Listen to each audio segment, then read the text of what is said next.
Oui,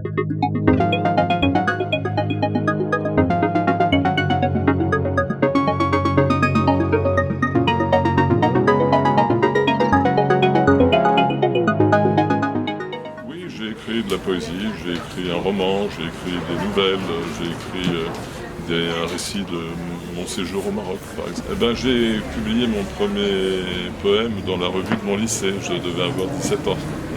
Voilà. Et puis je n'ai pas arrêté, mais de façon épisodique tout de même. C'est une activité qui n'est pas, qui est importante pour moi, mais qui est plus secrète, disons. Voilà.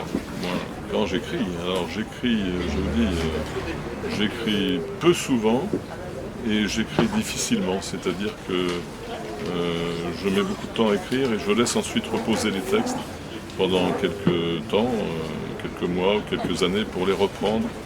Et il y a toujours quelque chose à améliorer, à changer.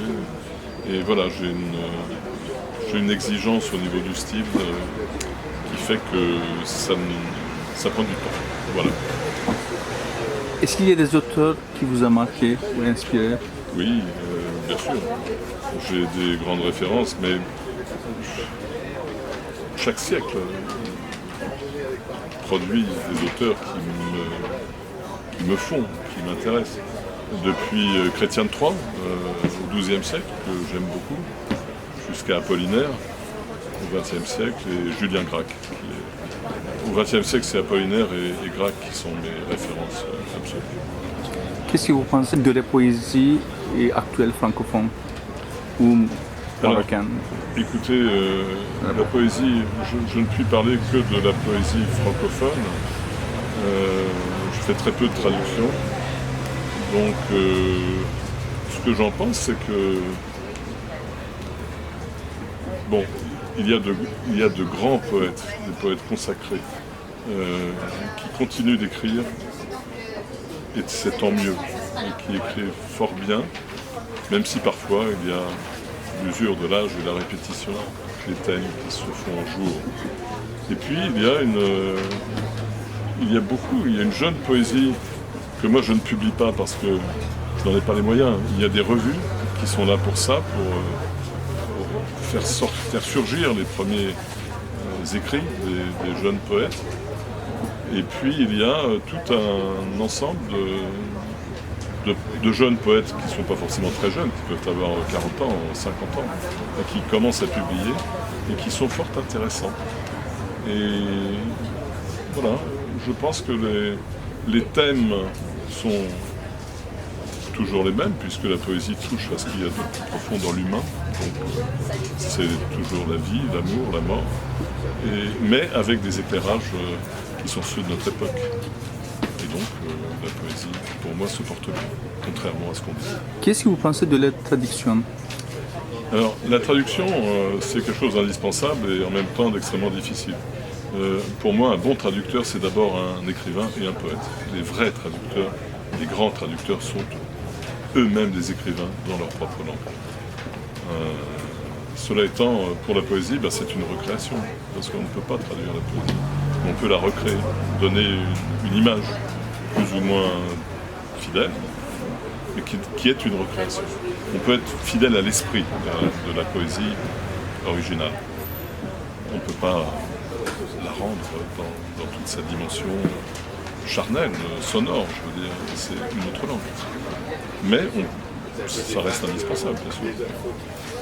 S'ouvrir sur le monde. Est-ce que la poésie est une besoin, une nécessité pour les autres, pour les gens? Alors oui, moi je pense que oui. On dit souvent que la poésie va mal parce qu'on ne la voit pas beaucoup dans les librairies ou à la télévision. C'est vrai, mais ça a toujours été comme ça.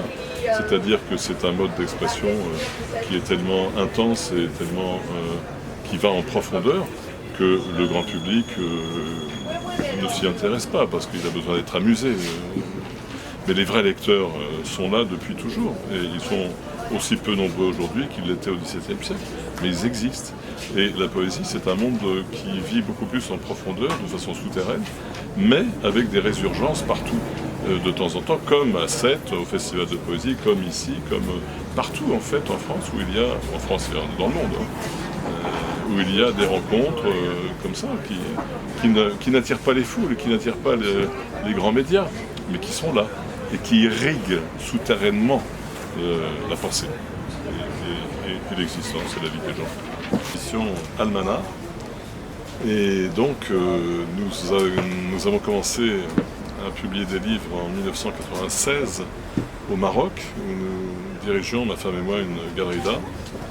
Et donc, au bout de quelques années, nous nous sommes rendus compte que beaucoup de poètes fréquentaient la galerie et qui connaissaient les peintres, et nous avons décidé de faire des livres d'artistes, dans lesquels se rencontraient donc un poète et un peintre.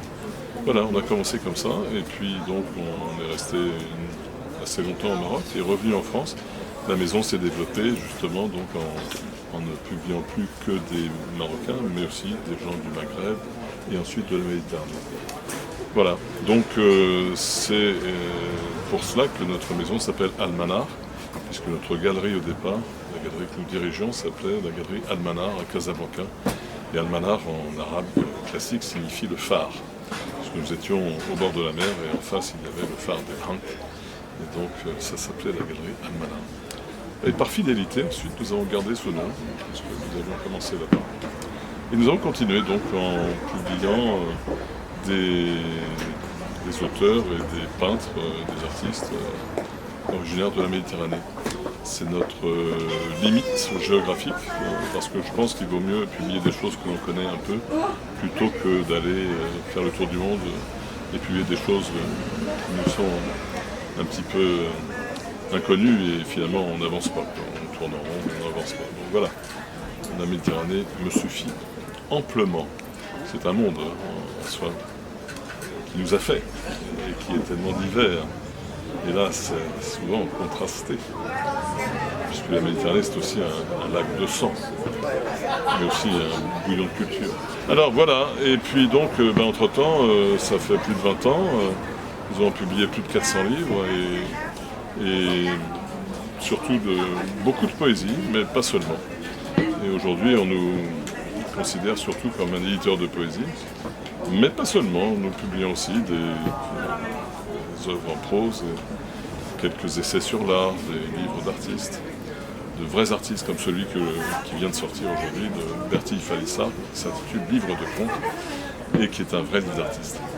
Voilà, donc quoi d'autre? Eh bien, nous sommes au marché de la poésie depuis au moins une quinzaine d'années, peut-être une vingtaine d'années, et c'est un rendez-vous incontournable pour nous, c'est l'un des grands moments dans l'année où nous rencontrons le public, des amateurs de poésie et aussi des poètes, et où se nouent beaucoup de contacts et de rencontres.